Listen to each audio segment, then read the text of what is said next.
Hi, everybody. Welcome to this week's episode of Commerce Today. I'm really excited. Going to be talking about AI browsers and the impact that AI browsers are going to have and are already having on e-commerce. Now, this is evolving very quickly. Very recently, OpenAI actually made a big announcement. It was a surprise to a lot of people.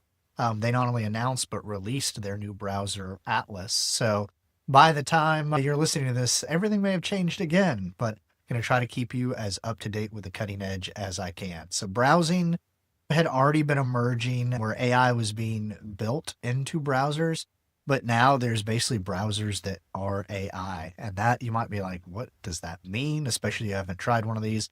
So later on in this episode, I'm actually going to walk you through a little screen share and show you what some of these AI browsers look like. So if you are listening to the audio version of this podcast, I highly recommend you go over to the Creativity YouTube channel, to my LinkedIn page, or to the Creativity LinkedIn page, and find the video version because you're going to want to see what I have to show you. So now it's not going to be a lot of search and click. Now it's really ask and act, or even the AI is going to act for you. So these new browsers can search for you. They can summarize sites for you. They can fill out forms. They can even buy things for you. I'm not going to show this example, but one interesting thing I have been able to do is actually have Atlas, the ChatGPT OpenAI browser.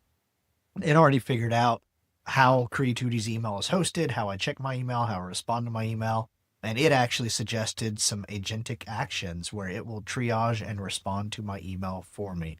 Now, I'm not ready to outsource all my email to ChatGPT yet, but it's just another example of how something that even a month or two ago might be hard to imagine, or might be hard for a less technical user to do or to make use of. It's now super easy. The browser's actually even suggesting it and showing me how it can do it. This is obviously going to change a lot in the world of e-commerce. Discovery and user experience are about to totally change.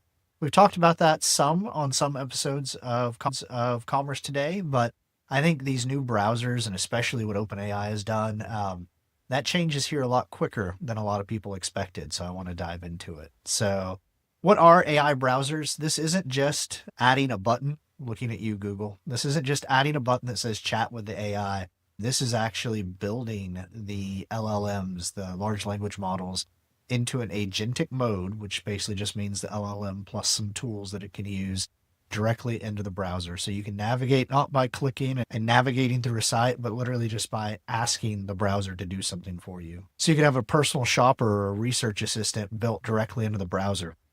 I was actually talking with a friend the other day about all the changes that are coming for various jobs that maybe people don't expect yet. And I think one of the big ones is interns, junior research assistants, that type of role. Already, if you gave all the data to ChatGPT, it was amazing at analyzing it, synthesizing it, and summarizing it. Now you don't even have to give the data to ChatGPT. You can ask it to go find it and use your web browser. And this even extends to services where you might have to pay and log in. If you're using a research database, since OpenAI's new browser has ChatGPT built in, you can log into that research database and then let ChatGPT go wild on finding the research papers it needs to find to complete whatever task you've given it. So it's also very much AI is giving you answers first and taking actions on your behalf first and giving links and recommendations linking to specific sites second. So it's definitely flipping that model we've been used to really since the dawn of the internet, way back before Google, back in the Yahoo and even Ask Jeeves days, whatever. You would basically type in a search and you would be taken to a list of results. You would click through those websites. That whole model is changing. So we're going to talk about, and I'm actually going to show you 3 different AI browsers today. And I will say that the CEO of OpenAI, Sam Altman, he has basically said this is a once in a decade revolution in browsing, and he sees it as reopening the old browser wars to see what browser is going to be dominant. So the 3 newest, biggest entrants into this browser war are Comet by Perplexity, Dia, which it's from a company called the Browser Company. If you've ever used or heard of the Arc browser, they're the creators of that. Although I do have to say, even as I record this, news is breaking that Dia has been acquired by Atlassian, which is an interesting move. If you're not in the software development world, you may not have heard of Atlassian. but chances are some website you use, some software you use, some service you use, the people creating it use Atlassian's tools. Atlassian makes Jira, Confluence, and a number of other tools that are used for software development projects. And then the third and probably biggest entrant into these new browser wars is Atlas by OpenAI, the company behind ChatGPT. So I'm going to walk you through the basics of these three browsers, and then we'll do a little challenge, and I will have each of the three actually try to purchase something. So first up, Comet. Comet was created by the company Perplexity. They have been around for quite some time in the AI wars. Perplexity's big claim to fame, even before the other AIs and LLMs had this, was it was really good at searching and answering questions and compiling information. So they released a browser earlier this year, invite only. It's now available for anyone and everyone that wants to download it. It's able to execute multi-step tasks, so it can book you a table at a restaurant, it can send emails, it can add items to your cart. It basically combines Perplexity's ability to search and synthesize the web with autonomous AI actions. So it can do bookings, it can do shopping, it can schedule meetings. It's not perfect. It definitely has some glitches at times, but it was really the first to show the next era of what this web browsing experience could be like. Now, next up is Dia from the browser company, and really their first claim to fame was that you could chat with your tabs. That's what they like to say. So instead of having to find the one tab where that bit of information was, you could actually just chat with an AI that had access to all your tabs, could help you organize and find that information. It also provides inline help. So basically within a web page, it can help you with writing, learning, planning, translating, shopping. It really, more than purchasing for you, it really focused on being a retail concierge. So it can compare products, summarize product data, and give you advice about your products you're looking at purchasing. It's really good at summarizing reviews. I've used it quite a bit for that, or for explaining product specifications. And it actually will flag if an item is overpriced compared to other sites. So it can help you make sense of messy data across e-commerce sites as you're shopping or browsing. Now, OpenAI Atlas, this is the newest one. It was announced and released on October 21st, 2025. Like, I think all of these, it's actually Chrome-based. There's an open source project behind Chrome called Chromium, and that's what all these tools or browsers are built on, but they each kind of add their own functionality on top. So Atlas adds a lot of functionality. It has a ChatGPT sidebar, so you can use ChatGPT in the sidebar. You can ask it questions about the website you're browsing. If you are a ChatGPT subscriber, though, you also get agent mode.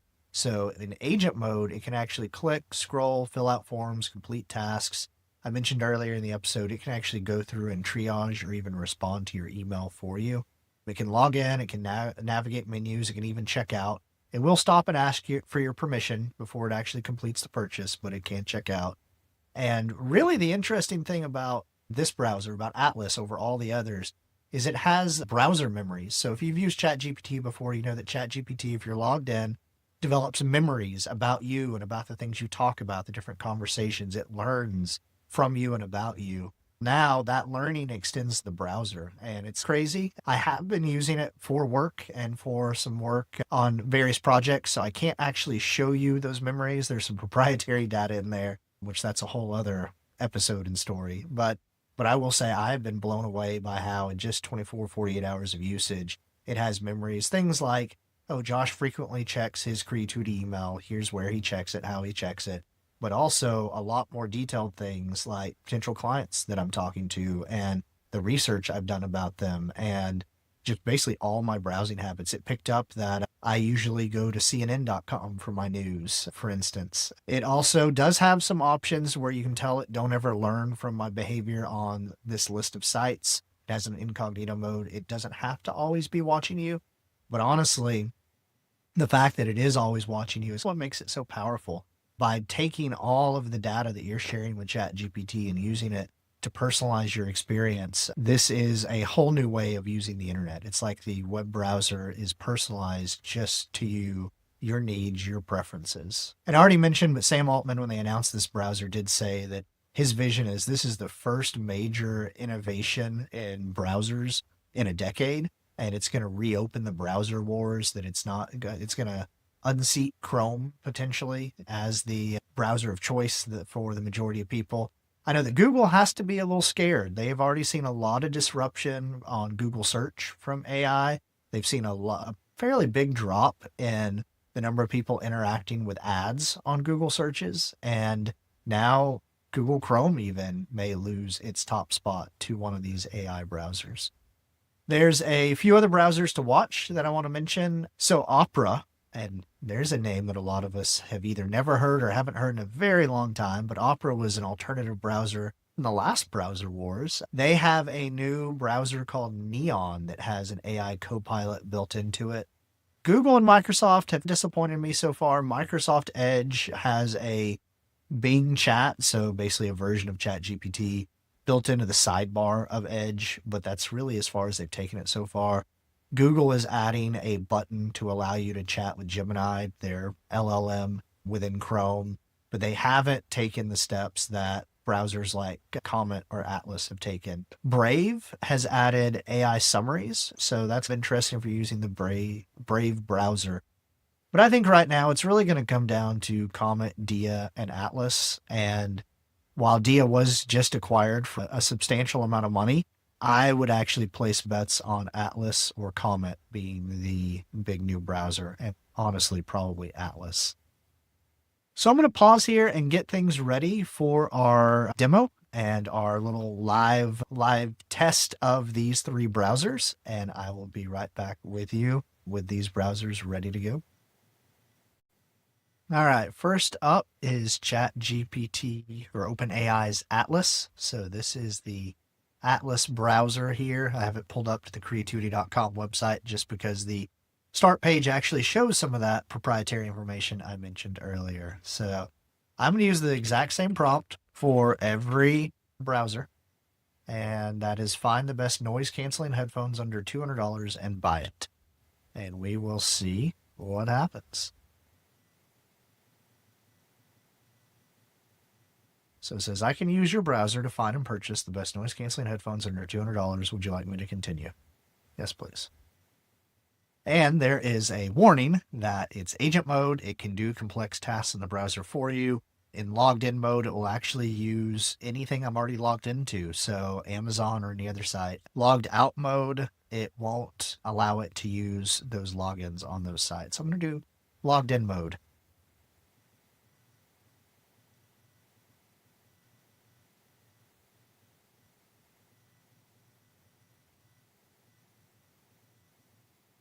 And you can even see in its thought process here that it can't go ahead with the purchase because there's sensitive financial information. So it is opening multiple web pages. It looks like it's opening some review sites to find what the best headphones are under $200.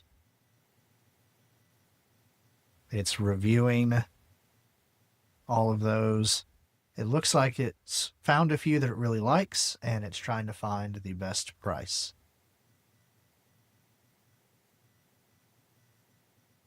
And it's launching multiple sites, multiple searches in parallel.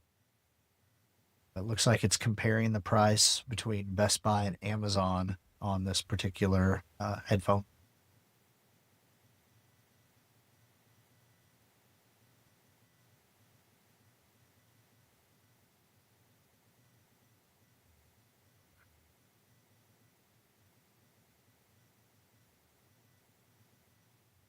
All right, so now it says, I've researched the top noise canceling headphones are $200. The Anker Soundcore Space Q45 comes out on top. Tells me some things about the reviews. It's on sale at Best Buy for $99, regularly $149.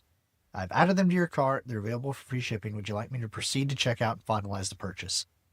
So it will actually check out for me. I'm not going to do that because I don't actually want to purchase these headphones, but I want to ask it a couple of questions. So I'm going to say, are these available direct from Anker or on Amazon?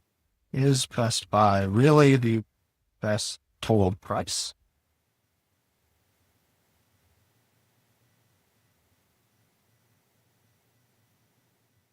And honestly, I personally My normal behavior, I would have bought these on Amazon if I was going to buy these. I have to admit, I'm one of those people that we complain about as e-commerce professionals that just goes straight to Amazon.com and does most of my online shopping there. And at Anchor especially, I associate Anchor as a brand that you buy on Amazon. And so I wouldn't have even thought, hey, they might be on Best Buy or might have a better price on Best Buy. And sure enough, it's checking the Soundcore website. It's Soundcore by Anchor. And there it's $149 with a $50 off coupon. It says there's no available price on Amazon. Amazon shows no offers. That is interesting. And it's comparing the Anchor versus Best Buy pricing.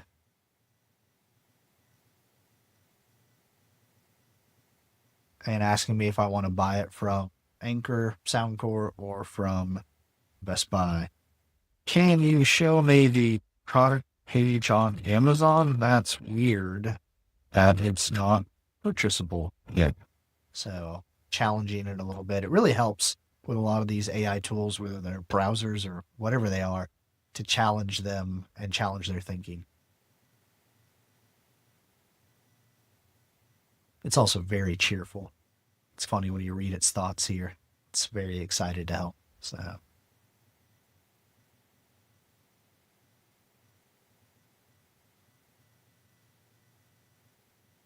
wow, and it broke Amazon.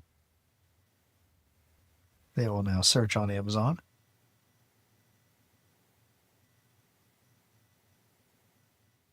And this is the interesting thing, like it's not using APIs, it's not using data feeds, it's literally using the Amazon site like a user. And I can see the Q45s are right there, the first item. Let's see, and there are offers. It's definitely purchasable. Let's see if the browser realizes that.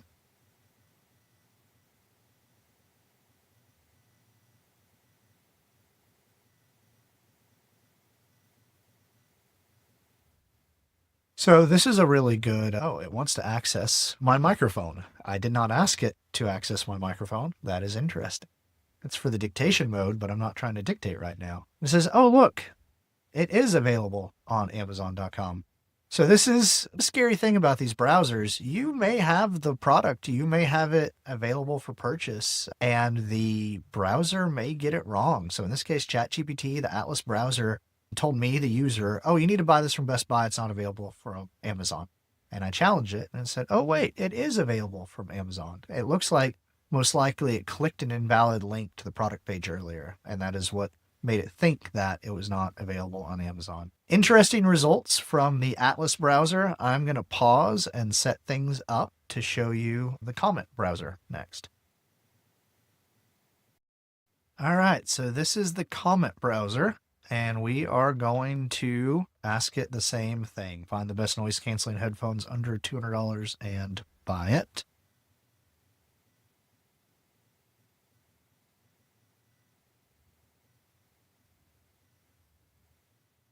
And it's doing kind of the same thing of looking for what the best ones are.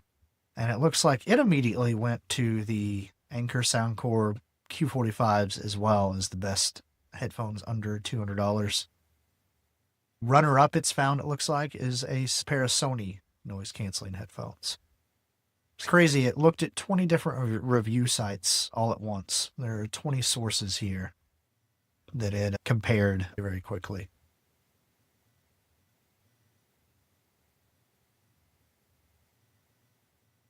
I have to admit that the user experience on Atlas was actually more interesting at times. I don't know why, but this one doesn't appeal to me quite as much. Can't quite see as much of what it's doing. It's a much smaller window. Maybe if I close the assistant side panel, it doesn't really change it.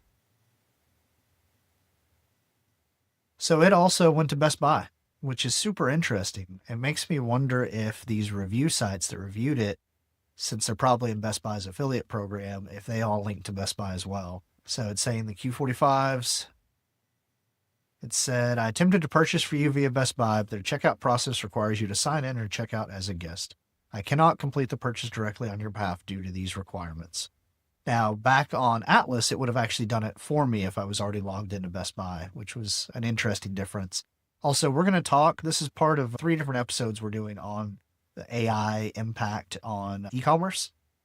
I'm going to talk in one of the upcoming episodes about the new standards that have been released that actually solve this, to where if Best Buy implements one of the new standards, these AI browsers will actually be able to complete checkout on my behalf programmatically. The challenge is right now, what it's trying to do and what all the AI browsers are trying to do is to check out just like a user would. And some of them, such as Comet, they have been programmed and taught not to do that, not to try to log in as the user. Atlas will if you give it permission, but Comet will not.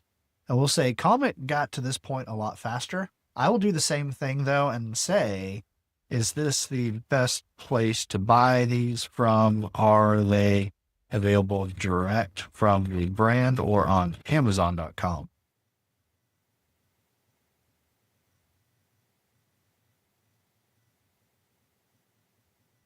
And when we do our test with Dia here in a minute, it'll be interesting to see if it recommends these same headphones as well. If so, I feel like this episode's turning into a ad for Anchor Soundcore headphones. So it does say that the official site, it's $149 with that discount code for $50 off.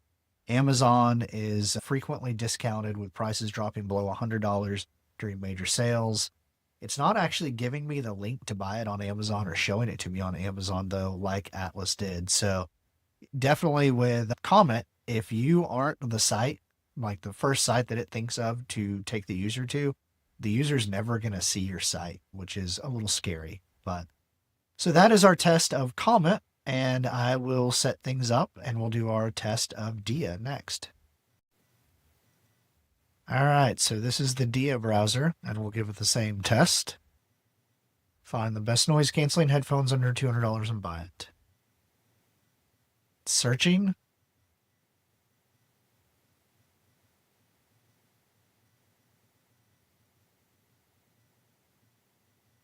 It looks like it may be finding some different recommended headphones than the other 2 browsers did.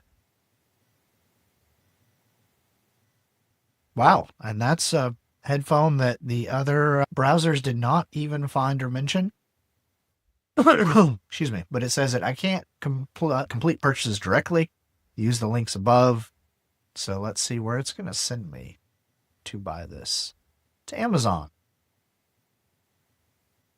So I will say that this was much faster than the other browsers. This process was super quick and was able to find some headphones to recommend.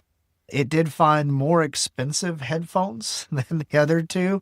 The other 2 found a deal at $99. This is $199, it looks like. There are some alternatives it listed. It actually found different recommendations than the other browsers. So it just goes to show you that there's not a one-size-fits-all magic way to have every AI always recommend your products. Also interesting that the other 2 browsers took me to Best Buy, and I had to fight them to get to Amazon, versus Dia goes straight to Amazon. So that's the Dia browser, and that concludes the retail use case. I'm actually going to also now set Atlas back up and show you a little B2B use case, which I think will be interesting.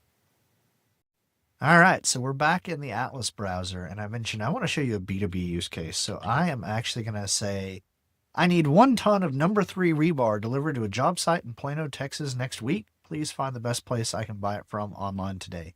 I haven't done this before. This is going to be super interesting to see what happens. So it can use the browser to find suppliers who can deliver 1 ton of number 3 rebar to a job site in Plano next week. So here we go. I gave it permission, and we are off to the races. None of these browsers have a mobile version yet. AI has actually announced that Atlas will have a mobile version very soon. It's actually Mac only right now, and they're going to launch a Windows version and mobile versions very shortly. And I think the mobile version, that's going to be where there's a lot of disruption. Because imagine you're out on a job site. For whatever reason, you're frustrated with your current supplier of rebar. You could just pick up your phone, go to Atlas, have it do this search for you.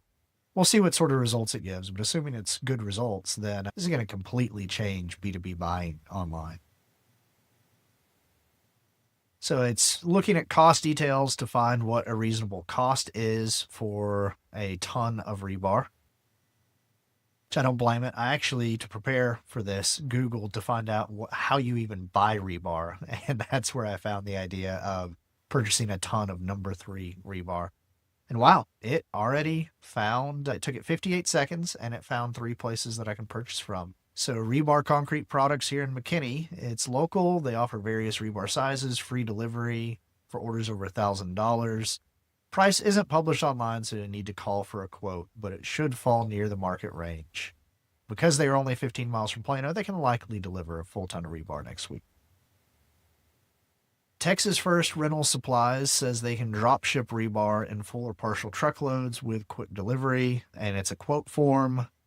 WC Rebar is the one that actually publishes pricing, and it highlights that they publish current pricing. They charge $1,356 for 1 ton bundle of number 3 rebar. However, their offices appear to be in California, so shipping to Texas could be costly and take more than 1 week.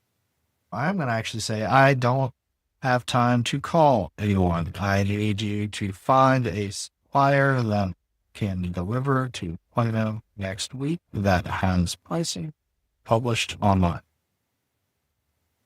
So, want to challenge it and see what it can find.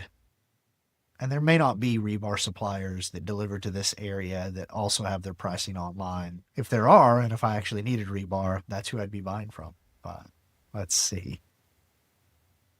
Looks like it's looking at a few different sites, including Home Depot, which is interesting. Let's see what it comes up with.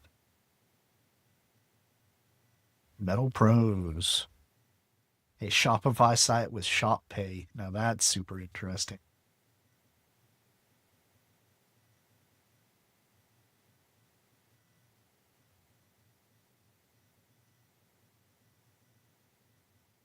Now, chances are, if I actually needed a ton of rebar, I would be in the industry and have some relationships and would want to be able to get my contracted pricing, which isn't going to happen here. But still an interesting test, just in case I was a random individual looking for a whole lot of rebar fast. It does look like it is struggling to navigate this site and to find the shipping details.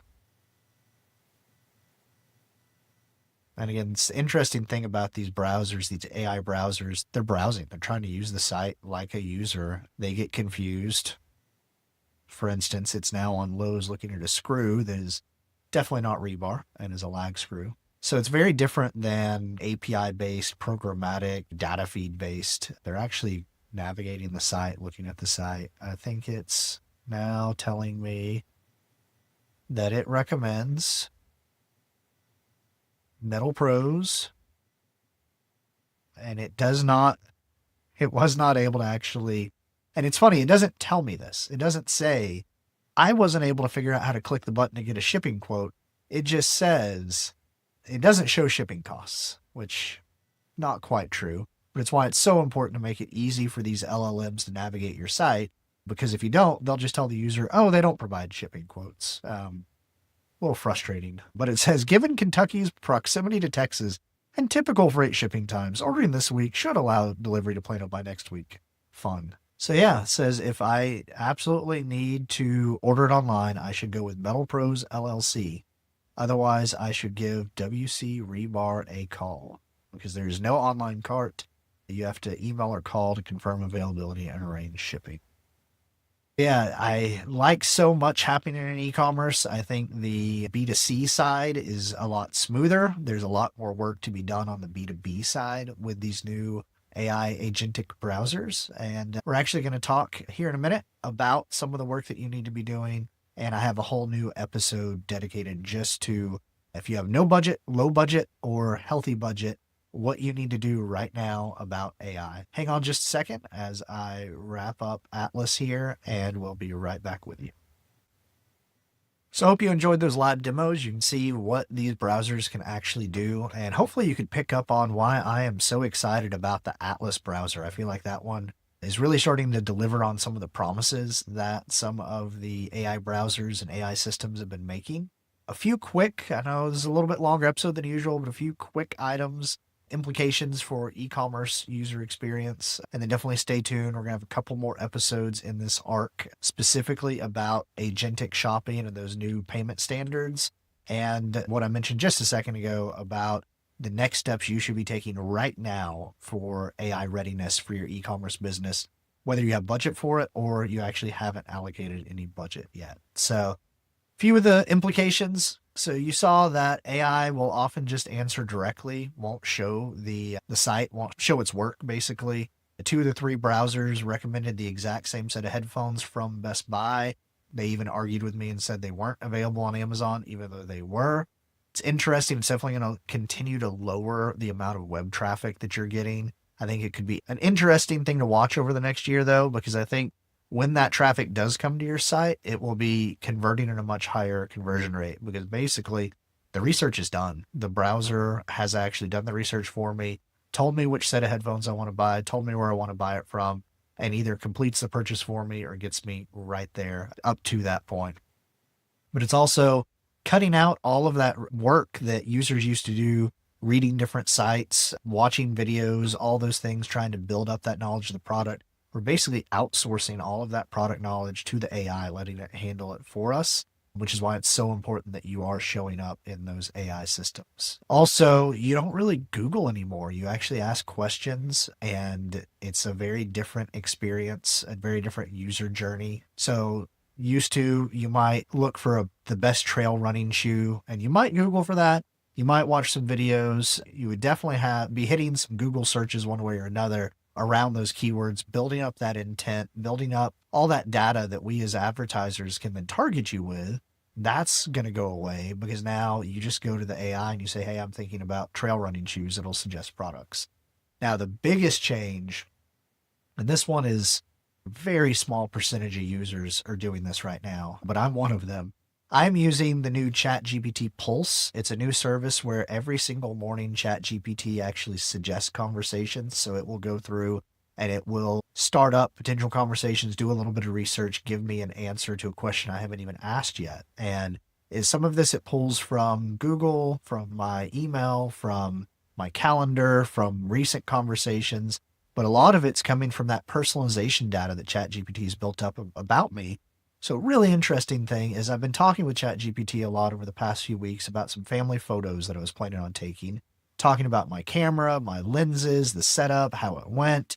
And this morning I actually got through ChatGPT Pulse a new suggestion. It said, hey, I noticed that the camera you're using is a couple of generations old. There was actually a really big price drop last night on the newest model of that camera.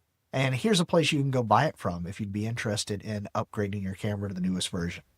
I didn't even realize or think about a new version of my camera, and I especially wasn't looking for deals on it, but it even actually called out specific ways that new model of that camera would improve the family photos that I had taken. So suddenly, someone that's not even in market for a new camera, with 1 or 2 clicks through ChatGPT Pulse and Atlas, I could buy a brand new camera. So going to be interesting seeing how this shifts consumer behavior. Like I said, we're going to have a couple episodes that dive into all of the implications and everything you need to be doing around this. So for now, I will just leave you with one takeaway, and that is go try Atlas, go try Comet, try these browsers out. Atlas is Mac only for now, but if you are a Mac user, I highly recommend you try it. Even if you're not going to use it as an individual user, as an e-commerce professional, you need to see what this browser is doing and how different it is than really anything else you've seen before. So with that, I hope you enjoyed this hands-on episode of Commerce Today, and I will be back with you next week to talk some more about how AI is changing the world of e-commerce.